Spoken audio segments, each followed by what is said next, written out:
I do not know if everyone has been following this, but the University of California has decided to go on strike, an academic worker strike. I don't blame them. I worked in higher ed for over a decade. I totally understand where they're all coming from. So I'm really passionate about this subject. But there has been a recent update about this story as well. So, canceled lectures, no grades. The University of California students face chaotic finals as academic workers strike. 48,000 employees engaged in the work stoppage play a crucial role in the state's prestigious higher education system. Okay, let's go ahead and get into it. There are the strikers there. I also have a video I want to show you about this as well. Hundreds of thousands of undergraduate students at the University of California face a chaotic finish to their fall term as a strike by academic workers grinds through its fourth week. Finals were in full swing this week, even as some 48,000 employees represented by United Auto Workers Union remain on strike, including the tutors, the teaching assistants who led class discussions. Let me highlight this for a second. I'm going to tell you something about TAs who led class discussions, provide one-on-one mentorship and support, and help faculty grade coursework. Let's talk about TAs for a second. TAs are incredibly useful. Faculty rely on them. Students rely on them. When I was in undergrad, and it's changed a little bit over the years, but when I was in undergrad, there were times that my TA actually taught the class. They were always there to grade the papers. But then there were times when our professor couldn't be there and the TA would actually teach the class. TAs, they're underpaid. They were underpaid back then. They're underpaid now. TAs are underpaid. They do a lot of work.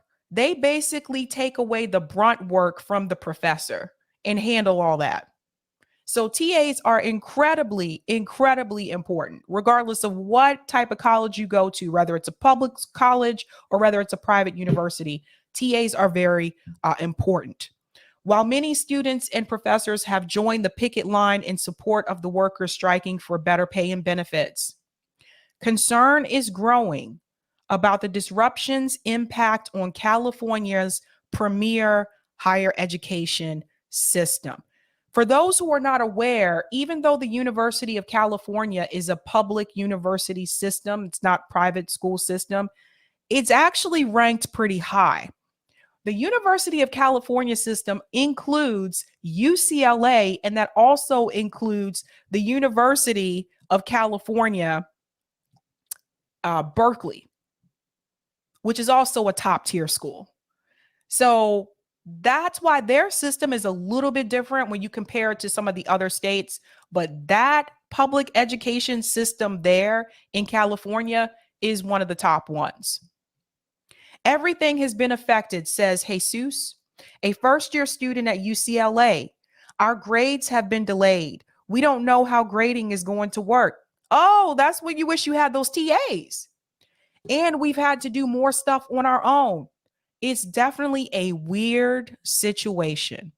And here are some of the workers on strike there. The strike comes as rising inflation and severe housing shortage makes it difficult to moderate to low-income earners to pay for even basic necessities like food and rent. You have to remember, California is very expensive, you guys. The strikers join a long list of people employed by public agencies like teachers and police officers who cannot afford to live where they serve in high-priced cities like LA and the Bay Area. This is not uncommon. Similar situation here in Massachusetts. I like to make the comparison of Massachusetts education system to California's because we have some of the same situations here where we have like these elite higher ed institutions that don't really pay much to afford to live in the areas where we work. I worked at MIT. I worked at Boston University. I worked at Northeastern, which is my alma mater. I worked at Northeastern University, and it didn't matter which university I worked at in the Boston area. Most of them, they don't pay much. And that's what people have to understand. So people would tell me, oh my God, you work at MIT? Wow, you must be doing really well. I bet you they pay you a lot. No. Same thing when I worked at Boston University. Wow, you work at BU? I bet you're making a lot. Nah. What people don't seem to understand, if you're not in the higher education system, the people making all the money are the deans, faculty members, some upper level administration like associate dean of students. Some of these titles that they come up with that don't really mean anything. That's a whole nother story. I can get into that another time. But we don't make much. I was an academic advisor for years. We don't make much, even though that position requires you to have a master's degree. So you have to go to grad school to get that position, but you're not paid much. A lot of times we were salary. So when I work overtime, when I work extra hours, when I would answer emails when I was at home, when I wasn't supposed to be working, I'm not paid for that. That also is not uncommon. Welcome to the world of higher ed. That's on the administrative side.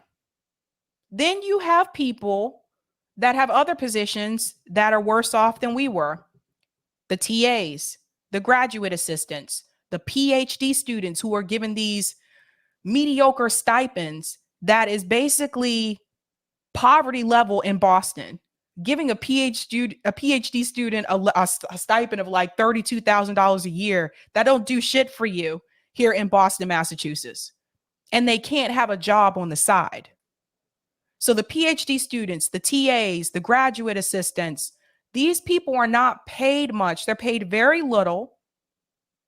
And it is a way for faculty, particularly those in the sciences, it is a way for faculty members to get cheap labor. It's been a problem for a long time. This is why you're seeing some of these universities, their graduate students are trying to form a union because they're not getting benefits that they should have. Cheap labor.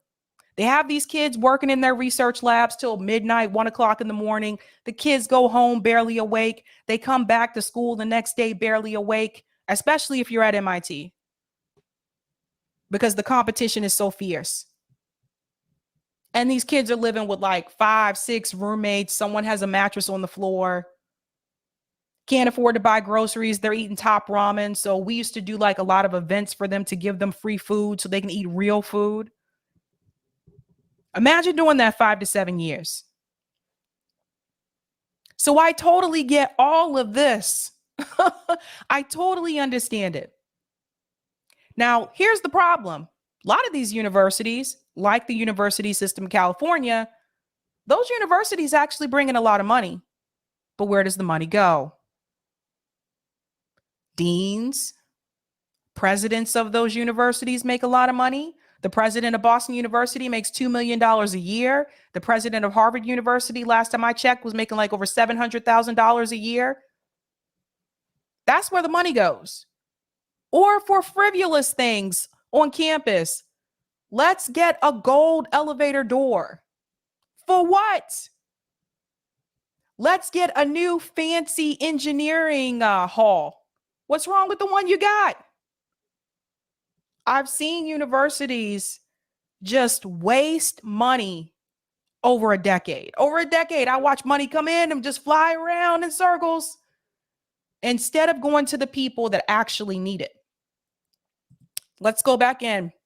This week, 17 striking workers were arrested on trespassing charges during a protest outside of the University of California's administrative office in Sacramento and another 10 in LA. The union said in a statement, members have occupied school buildings, picketed outside chancellors' homes, and drawn the support of other unions, including the Teamsters, whose members refused to deliver packages last month to the UC campuses. You see, this is what you do. You got to join with other people, not just the people that work at the university, but people who also deliver packages to those universities. You got to get everybody on board, man. And they mentioned the chancellor's homes. And I think that's very important because you need to know these people are making a lot of money. Those people are. The president of the university, I told you, the one at BU, Professor Brown, he's making over $2 million a year. This is public information in Massachusetts. Every year, Boston.com publishes what these university presidents are making in Massachusetts. That's how I know who makes what. Have to be open about that. The president has a nice, fancy home. The university pays for it. The president doesn't pay mortgage. Why do they need to make $2 million a year? All that money going out the door. Leroy says collaborative strikes across industries. That's right. This is what you have to do. Since the strike began in mid-November, lecturers across the 10 campus system have been canceled and workloads reduced for UC's more than 230,000 undergraduate students. The content of some final exams has also been adjusted to exclude material that could not be covered because of the strike. Oh, hit them hard. Hit them hard. Some campuses, including UCLA, have pushed back deadlines for submitting grades because faculty members, what did I tell you, rely so heavily on teaching assistants to assess student performance. They don't realize just how much they need you until you're gone. Without these crucial academic workers who hold study sessions, tutor students, read term papers, and proctor and grade exams, nothing less than UC's reputation for excellence hangs in the balance. Now, I have a video here I want to show you so you can see what this looks like in action. So let's go ahead and get into that. Shout out to More Perfect Union because they actually posted this video. So let's go ahead and get into it, guys. This is what's happening. Get this message out. The colleges across the United States, they're bringing in a lot of money, but it's not going to the right people.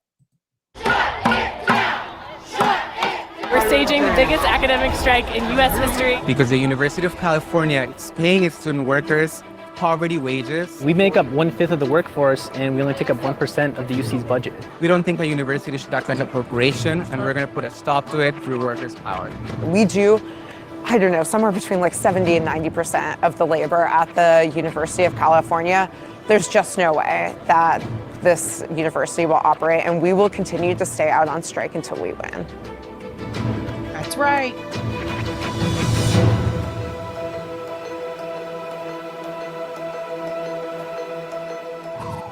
That's the other thing I forgot to mention. This is the largest academic worker strike ever. So hopefully more people will become inspired by this. The university fucks around, the university finds out.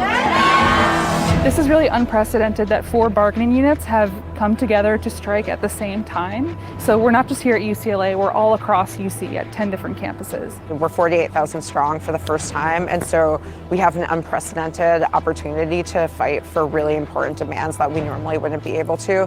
And there's so many shared conditions that we have in our work environment. We're fighting for living wages for postdocs, visa fees waived for international postdocs, childcare subsidies for working parents, as well as transit subsidies. We're fighting for capped class sizes because we really care about the students' learning conditions. I just want to chime in really quick about postdocs for those wondering what that is. Typically, a postdoc is someone who has just completed their PhD. And so they'll apply for what is called a postdoc position. It's a little bit tricky because technically they're not staff, but they're also not students. They're kind of in that in-between phase. They are not paid much. You think they would be because they have a PhD. A lot of times students that get their PhD and they want to work in academia, they will start off as a postdoc and then hopefully transition into some type of assistant professorship, hopefully the tenure track, but that's getting harder and harder. It's more difficult to get on tenure track now. But that is the path that they are supposed to take. Did you know that some of these postdocs, when I was at MIT, did you know some of them were making $42,000 a year? Now, to some of you, depending on where you live, that might be a good amount. In Boston, $42,000 a year is nothing. So they go from paying them $32,000 a year stipend as a PhD student to $42,000 a year now that you have your PhD as a postdoc. Again, it is another way for the faculty and the university to get cheap labor. One of the key things I'm fighting for are ending rent burden and earning a cost of living adjustment. I'm also fighting for, more sustainable public transportation. As TAs, we want to raise the brightest generation of students, right? And we can't do that when we are looking, wondering how we're going to make next month's rent, choosing between feeding ourselves and skipping meals or. See, this guy is a PhD candidate. Did you hear what he just said about how they're going to pay next month's rent, whether they're going to skip meals? I'm not exaggerating, you guys. I used to do events every week for the students so they could get free food because some of them wouldn't eat because they just didn't have the money. The stipend is not enough. It's not enough for you. So it's just very painful. Some students even live out of their car, some TAs. The average UC worker makes $23K on average. If you live on campus near UCLA, like the graduate student housing, it's like $1,400 to $1,700 a month for rent. So you're making about $1,800 a month, and then you're just paying that back to the university as your landlord. Increasing our wages would just transform the university into what it envisions itself to be.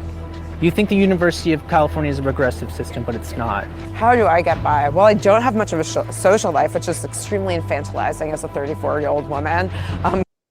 That's why we would always host events for them. What she just said, she doesn't have much of a social life. They can't afford to do it.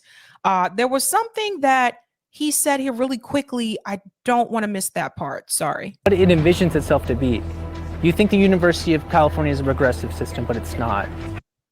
You think it's a progressive system, but it's not. Here's something I really want you to take home. If you don't remember anything I said tonight, some of these universities that appear to be progressive or very welcoming and open and all of that type of jazz, they are not a school. It is a business. These universities do not operate like schools anymore. They operate like a business. And when it comes to the business side of things, most of these schools are actually conservative. You have to understand, even here in Massachusetts, it's all about making money. They don't care that you have to skip meals. They don't care that you may not be able to pay your rent next month because they gave you a small stipend, or they won't give graduate assistants a raise or TA students a raise. They don't care about that. All they care about is how can we keep the most money for the university, and one of the most effective ways for them to do that is by having cheap labor. And if you don't want to do it, then they'll just try to get another student to take your spot. This is why this strike is so important. How do I get by? Well, I don't have much of a social life, which is extremely infantilizing as a 34-year-old woman. Quite frankly, it's really hard to, be able to have friends my own age when I don't make enough to go out with people. I am a very proud cat mom, but, unfortunately not a mother. That's something I would like to be able to say at this age, but I've had to make the decision between, continuing to work at the UC and having a family. The monthly cost of infant childcare in Davis is. Shout out to Crip Hop Nation. I'm a Black disabled graduate student in the UCLA on a picket line. All right, guys, let's give it up for Crip Hip Hop Nation or Crip Hop Nation. Thank you so much. That is good to hear. Those are the things we like to hear that. Is roughly 70% of my entire pre-tax salary. For graduate students at UC Davis, there is a child care grant available. It works out to roughly $300 a month. Whereas the cost of our daycare is going to be $2,070 a month. So People have to understand also, it's not uncommon for graduate students, particularly also PhD students, to have a family, to be married, to have kids. You got to think about the age group. A lot of them, they're like in their, later 20s. Some of them are in their early 30s. So it's not uncommon for them to have a family that they need to take care of as well. $300 grant for childcare is nothing. Even with both of us being eligible for that grant because we're both grad students, it's a little over a quarter of the cost of childcare. As of now, UC offers no subsidies for childcare, and what they've brought to the table in proposals for postdocs includes giving a whopping $2,500 a year, which is equivalent to about $200 a month for childcare subsidies, which would essentially not cover or even put a dent in the types of childcare that's available for postdocs at the moment. What this $2,000 a month of childcare support would actually do is really help to equalize the ability of students from different programs to have children. Because of the cost of childcare, a lot of women ultimately make the decision to leave science because their salary essentially covers just childcare. And so you do the trade-offs. I could be at home with my kid taking care of them versus working just to try to barely cover their childcare. It feels very. And that's one of the reasons, what she just said there, that's one of the reasons why you don't have as many women in science fields. That is one of the reasons why. Because the research comes first. They will tell you the research comes first. I worked in the science department, so I know. It's unfortunate. Very urgent to be on strike right now. I have a very salient clock ticking. I think if I could send one clear message to the university, is really that we are human beings first that are providing a really powerful tool for the rest of our community in order for us to fight diseases, in order for us to learn new things about how the world works, in order for individuals to just live better lives in general. And I think that we should be compensated fairly for that. We should be treated equitable. We should not have to work in hostile working environments. We have a real chance to transform the University System of California into a public university once again. And beyond the University of California, we are on the front lines of a transformation within academia across the country. I want to remind everyone too, at one point it was free to attend college in California. Public college. At one point it was free. But shout out to those guys. Shout out to them. Maybe others will follow. Maybe people that work at MIT and Boston University, particularly Boston University, because those mofos are cringe. Maybe they'll follow in their footsteps and start pushing back. Let me go to some of the comments here. Thank you for the super chat, Marvin. No money for education, but definitely money for Ukraine. That's right.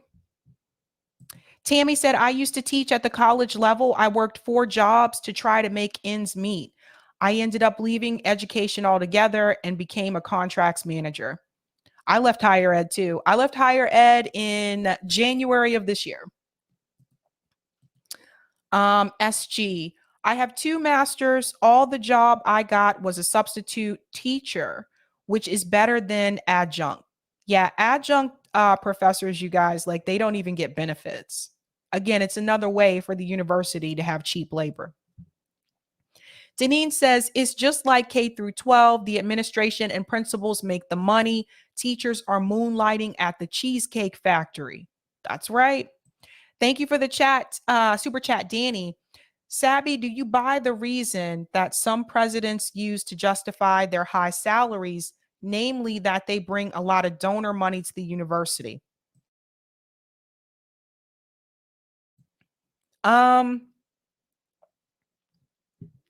There could be some truth to that, but there's a whole department that brings in donor money where their job is just to travel and get donors to donate to the university and to get people who are already donors to be recurring donors. There's a whole field for that. Alumni relations participates in some of that as well. But that's a good question. Thank you for the super chat, Marvin. University got fat endowment funds or Wall Street manage. Thank you for that. And thank you for the super chat, Steve. Breaking news, a tentative agreement has just been reached just now. Oh, I'll have to check it out, Steve. With the universities, I'm assuming.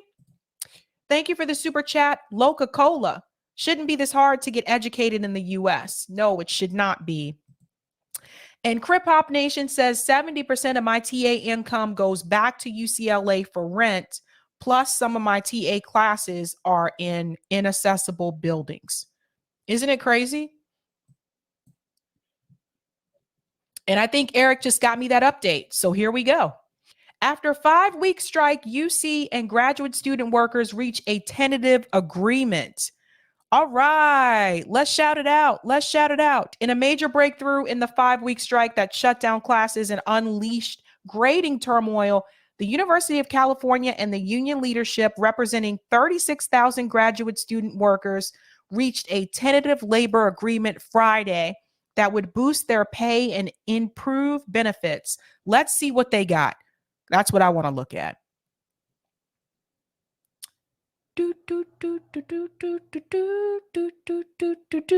The tentative agreement would give graduate student teaching assistants, tutors, researchers, and other members of 2 United Auto Workers bargaining union an increase in minimum pay to about $34,000 from the current $24,000. First of all, how the hell can anyone live off of $24,000 in California?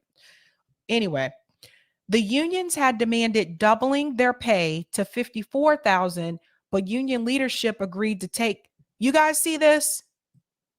Are we back with the railroad workers again? The unions had demanded doubling their pay to $54,000, but union leadership agreed to take the offer to their members for ratification. $54,000. How did we go from $54,000 to $34,000? What the fuck? No. Union leadership. What are we going to do about these guys, you guys? What are we going to do about union leadership?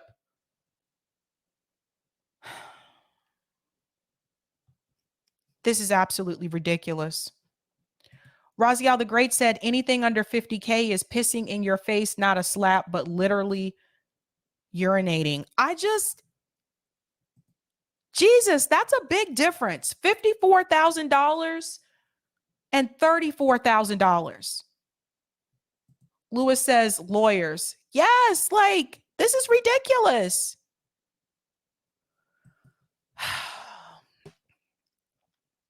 It was unclear when the ratification vote would take place and whether workers would continue to strike unless the agreement were approved.